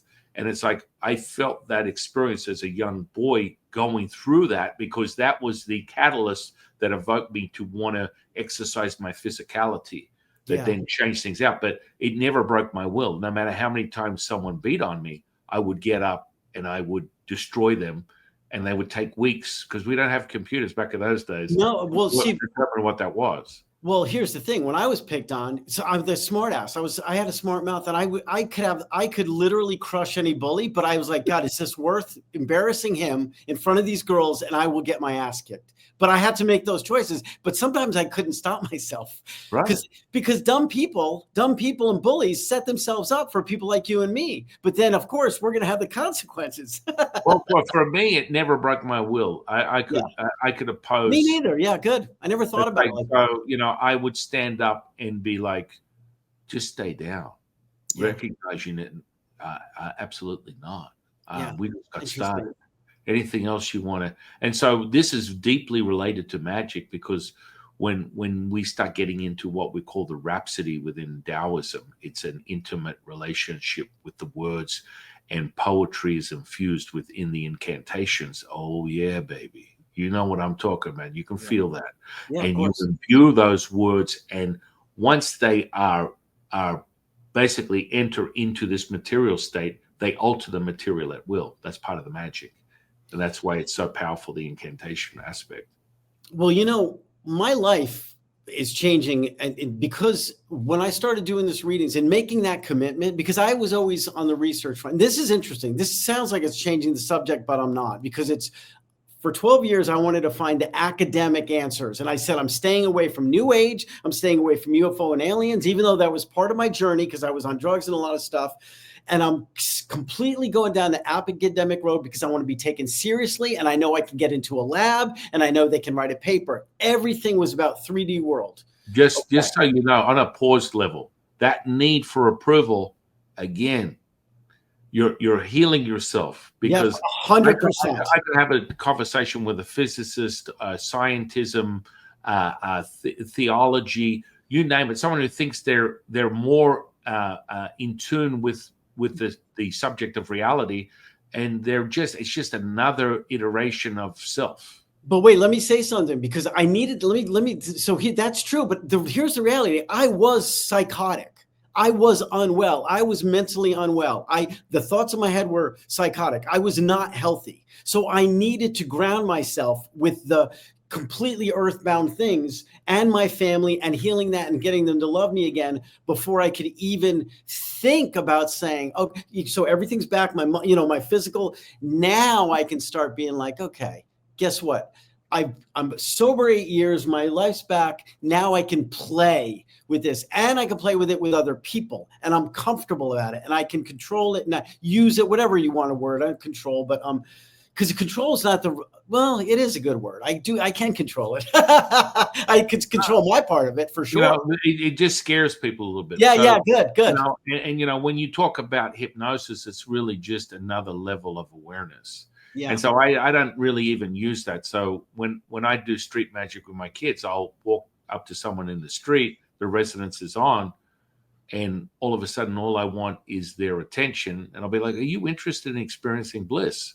And their friend gets a camera out and they stand to the side, because this is what Vegas is about. Is this what you do in Vegas? Is this what you do in Vegas? Well, for fun, on hobby-wise, we'll just do that when we're having a family day, because you access this stuff. Now, for me, I teach people this alchemical stuff. This is just like a field day for the family to go. Good. And so the friend gets the camera out, and this person's standing there and say, well, what do you want me to do?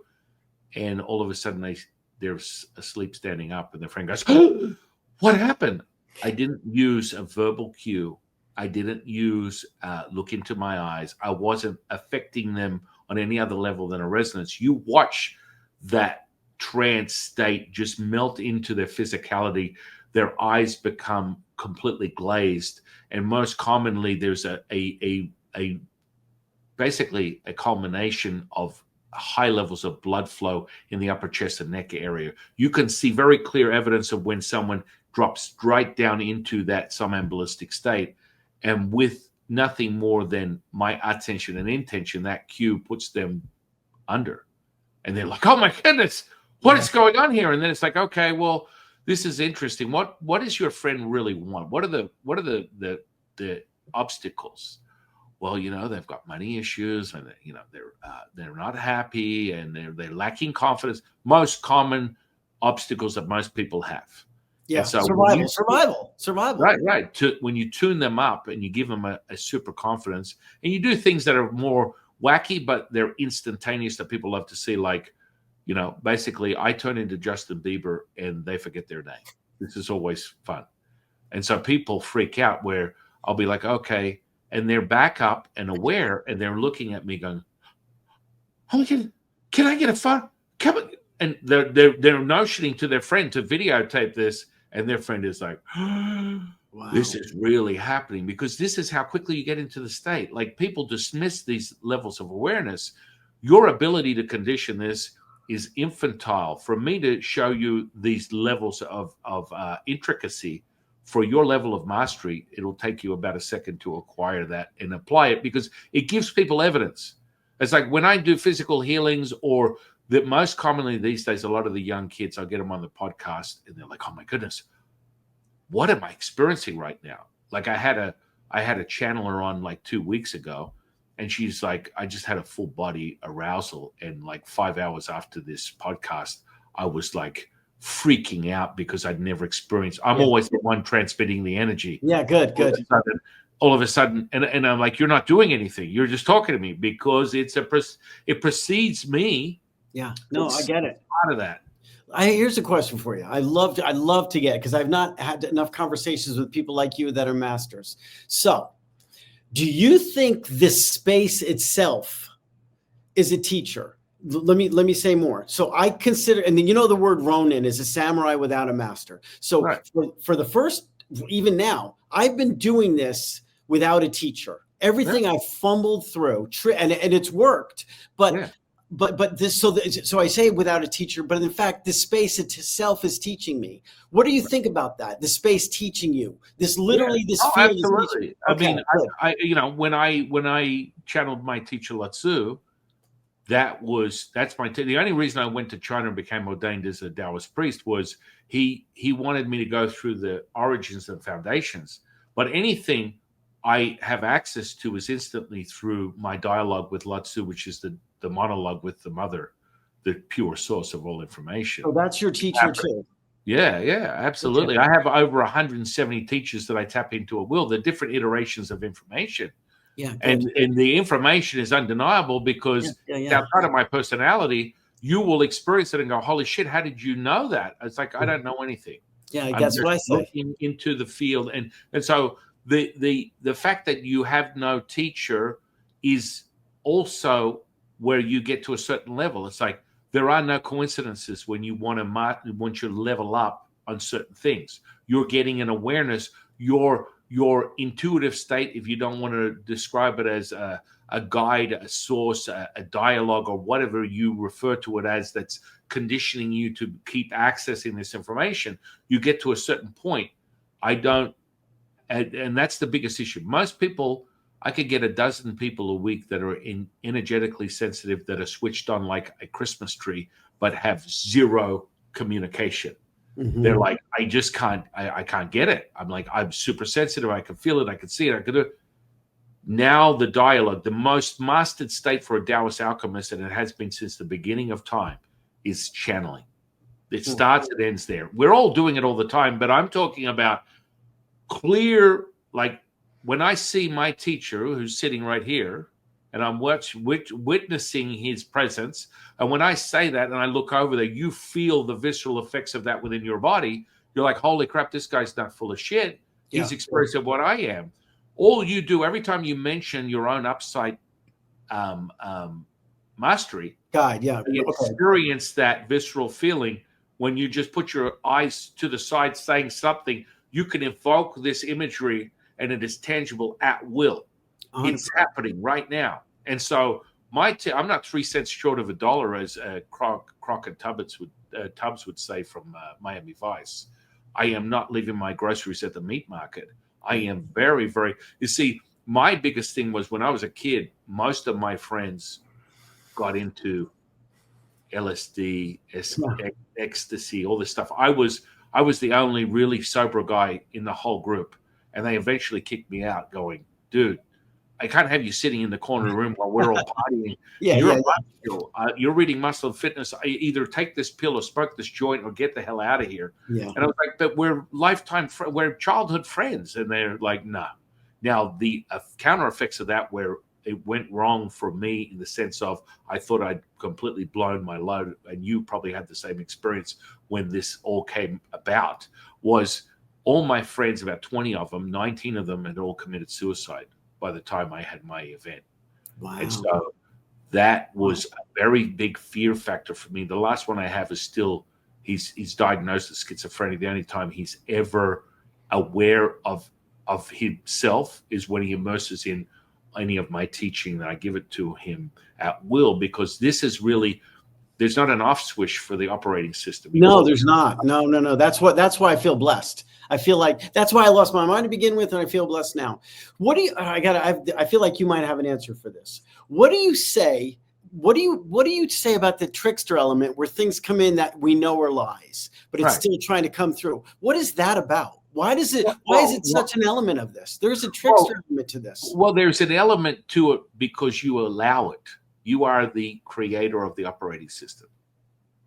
Well, if you have no intention, if you're ignorant of it, let me go back to the beginning. I don't know what I'm allowing. So when you say that, it's all part of your process of, when 30 years ago, when someone come to me with a psychotic episode, I would perform what they call an exorcism on it. Mm-hmm.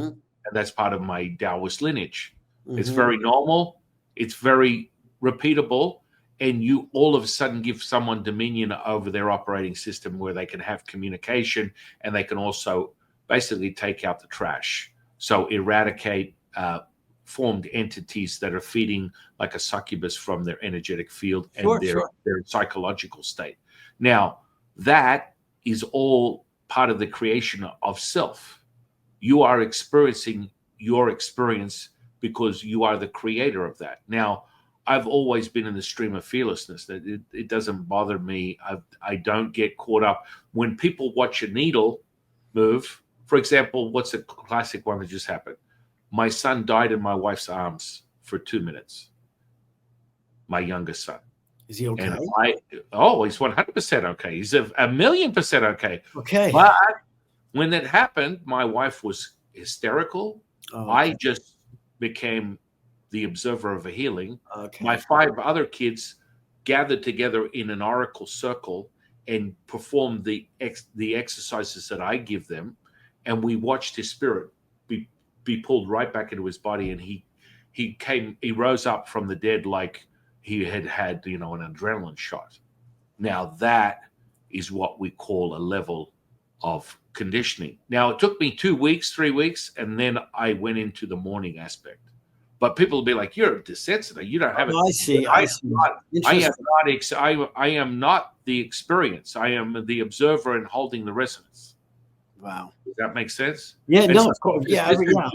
This is part of. So when it traits, and when you talk about trickster aspects, these are different iterations of your own experience that you are filtering into. They're not accurate to the recipient of your reading or your energy or whatever. Yeah. No, they are, but you're allowing that operating system to bring this other rule or point of rules within the programming.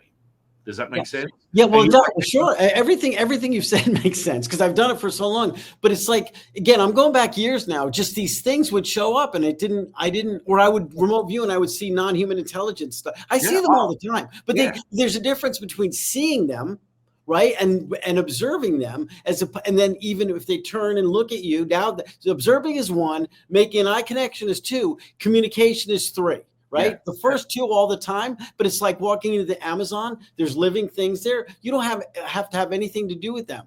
Right. And if they do want to mess with you, you jump out. See, that's the thing. There's this thing. This place is so real. There are entities there that you can ignore. It's very, very real. You just say no. You say no.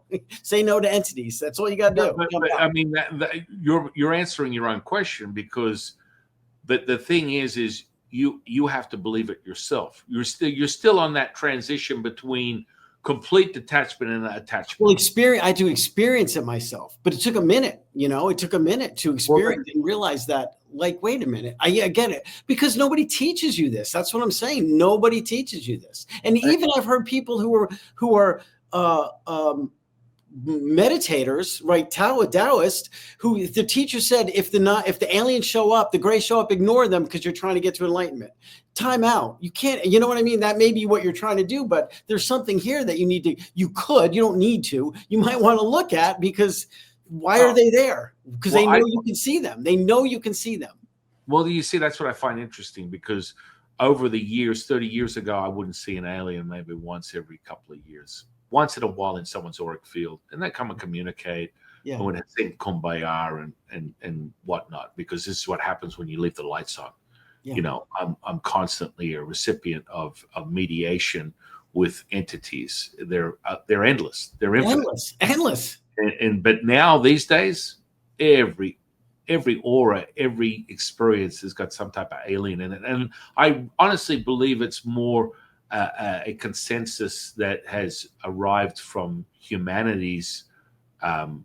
I think it's because we're seeing. Hold on. I think it's because we're changing. We're evolving enough to see them. Our field is, and then because we see them, they're around the people you're dealing with. So they've always been here, and maybe that's not entirely true. If they haven't always been here, Earth is moving into a place where, wait, how do I do it? Earth is moving into a place where these things are, and they're coming, and now we're experiencing each other.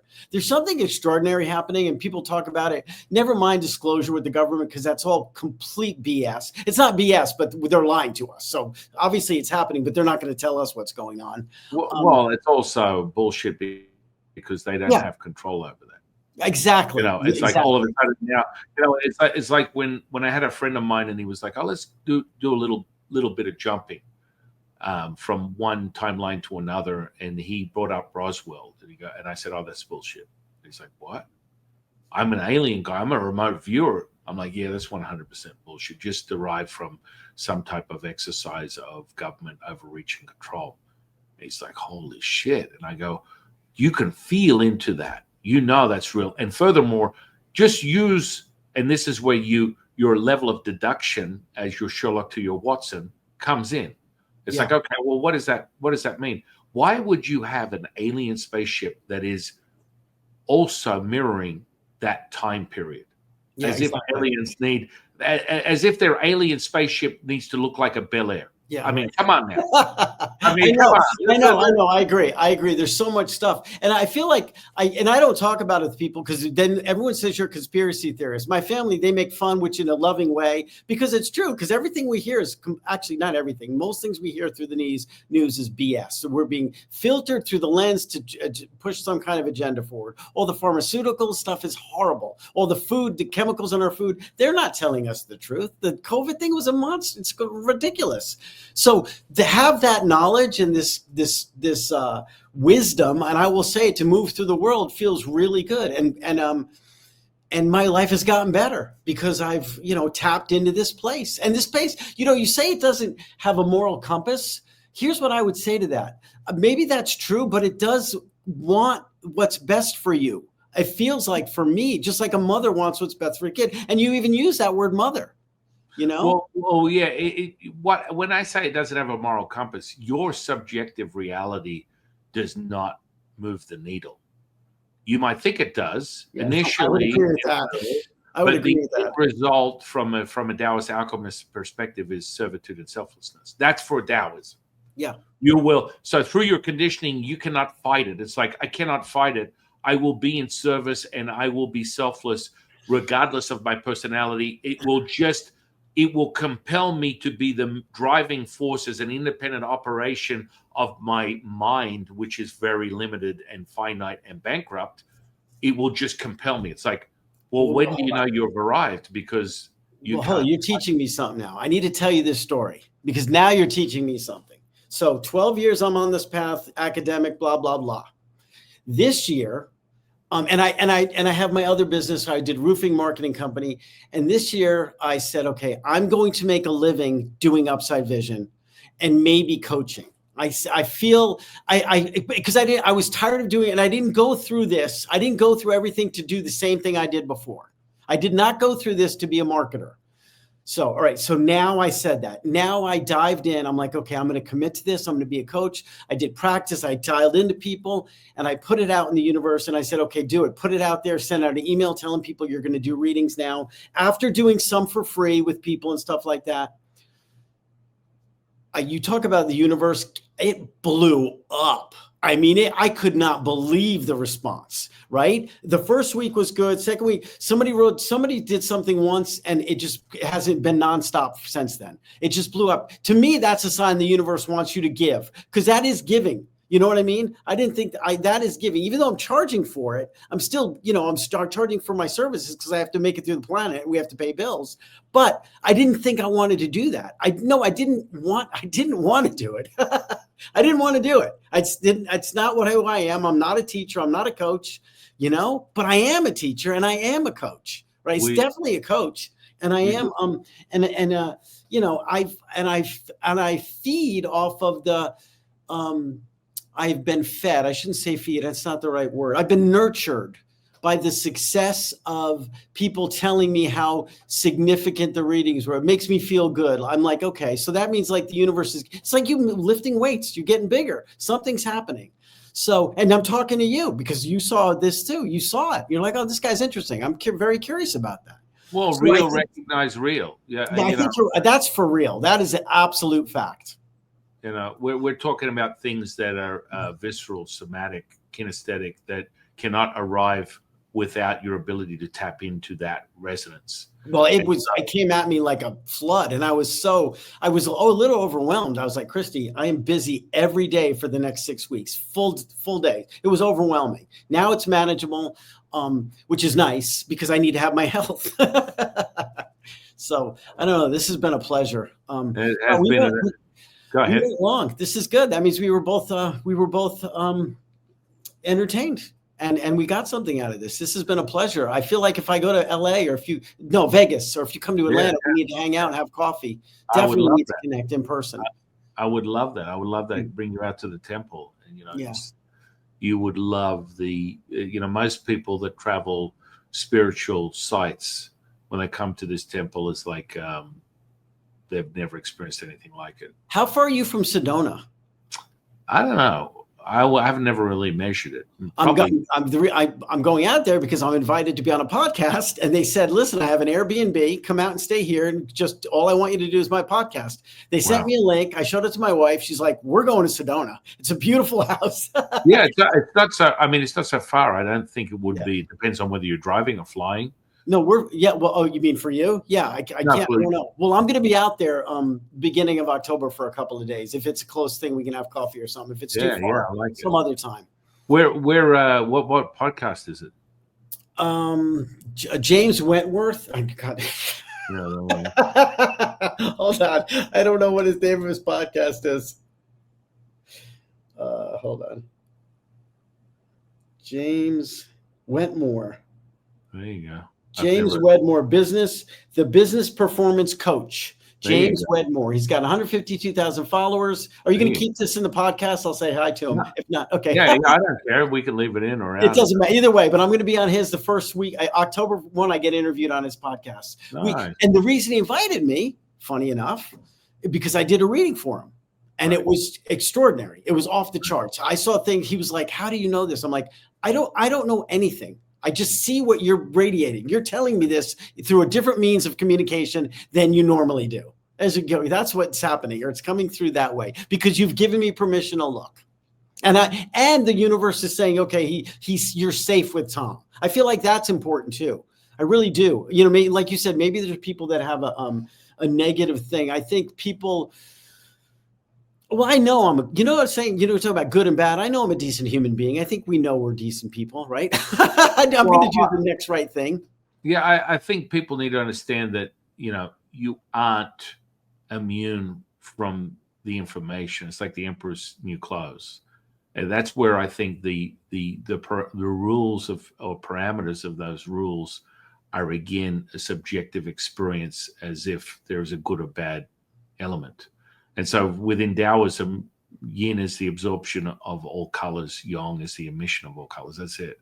So when people freak out, or someone goes, "Oh, I can't be hypnotized. I can't," that's a lie. It's all of that. It's a very big lie. And people need to understand that somnambulistic states are very quickly acquired, and you can be transformative in seconds, which I think makes a little bit more sense for people that don't understand how do you do these healings or readings or things. I like starting with basement level stuff of conscious and unconscious, and then take it to high levels of direct source information that is just phasing a different gear of awareness that makes it possible for that to be accessible.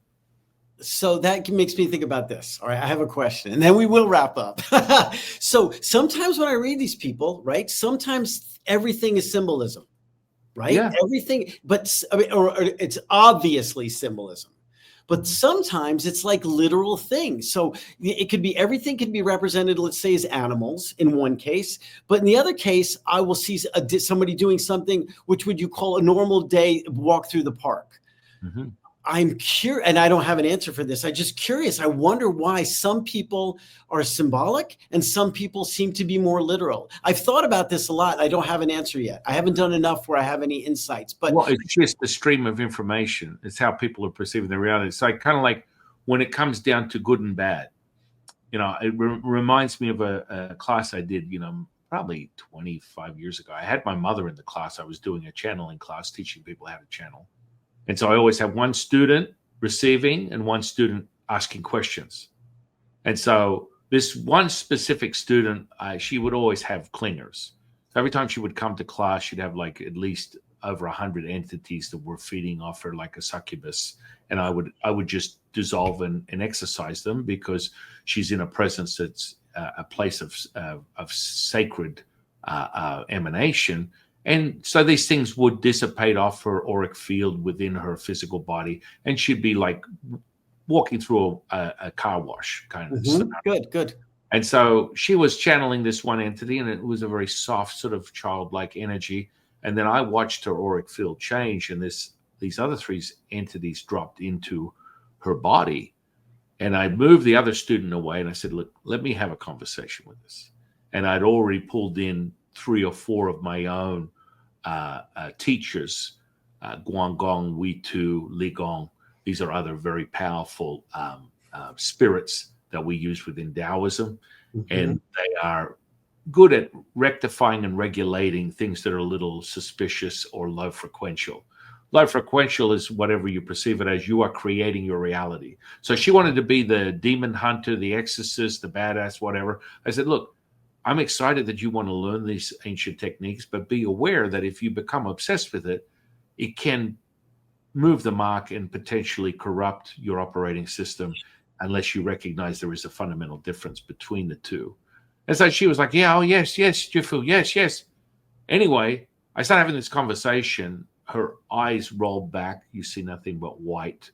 She starts spinning around the room and gets thrown across the room. And her voice was darkened, and it was like basically straight out of Exorcist. Now, I've done these hundreds of times. I know what happens. It's like an unraveling of energy, and it is like the movies. There's no question about it. But then it simmers, and it emanates, and it becomes constant, and it grounds to the earth, and then that entity is dissolved. What is the fastest way to dissolve entities like that? And it sounds so hallmarkish. It's really bizarre, but most people that get overrun by their operating system is they just need to have more kindness, more patience, more love for themselves.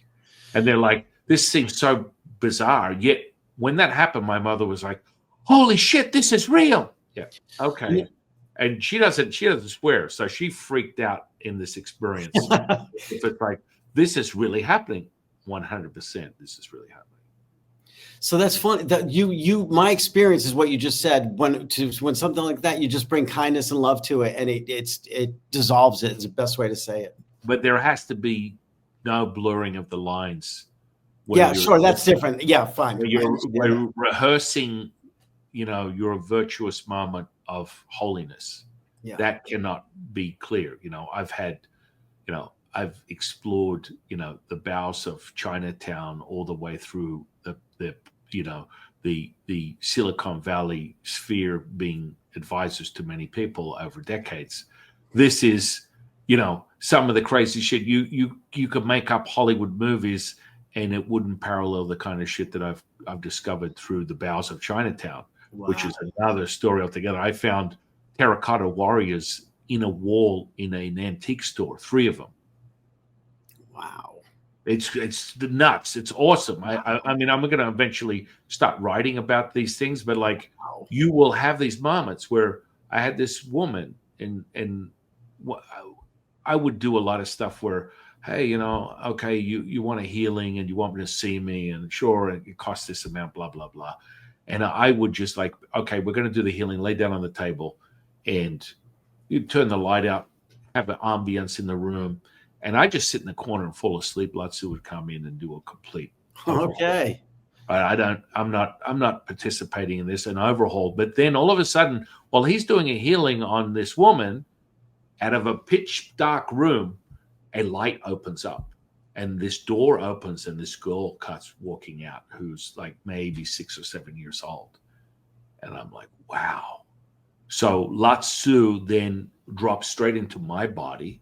And then I walk up to her and I'm like, hey, what are you doing here? And she's like, I'm looking for my mommy. I'm like, oh, how sweet.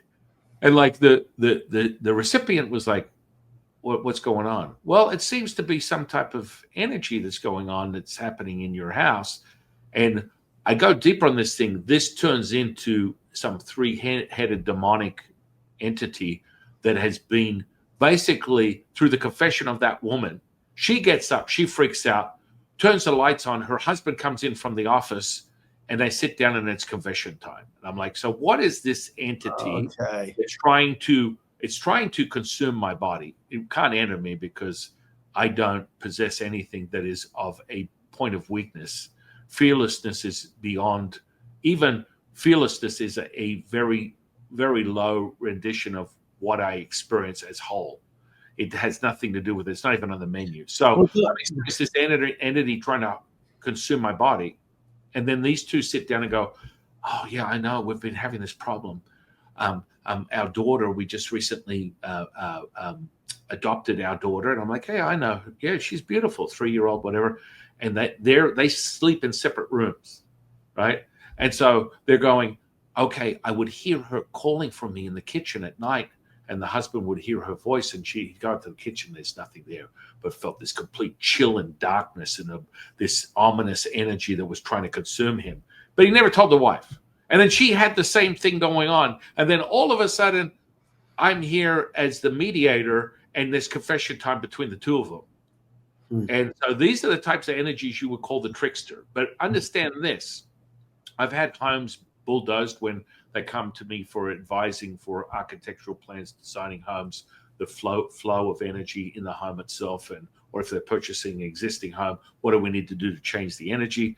These are all part of your own experience. This is a subjective experience. And if you are in this experience, you're going to experience all these different things because they're of your creation. Does that make any sense at all? Yeah. The reason I smiled is because I was literally thinking about a home we're thinking about buying in my head. You didn't talk about the architecture, but I was thinking about the blueprint and layout of the home, and you brought it up. That's not a coincidence. No, of course not. That's incredible. Of course not. I think we've become fast friends. Yeah, I think so too. Listen, I got to run. I got to wrap up. I got to get on something. Let's close this out. I'm going to put your social sphere and interweb under this podcast. I want everyone to go out and check out Tom's. Yeah, and I feel a compelling need to tell you, if you know anyone, you personally, know anyone that might like this, that you in your field that may be intrigued by it, let them know. Email, never mind the podcast. I feel like there might be somebody that you know that might want to get this reading. And I'm telling you, the universe is telling me to say that. And of course. I want I don't know why. I'll broadcast it out right now. All students, disciples, 126ers, and subscribers. And you're like, whoa, what's this 126?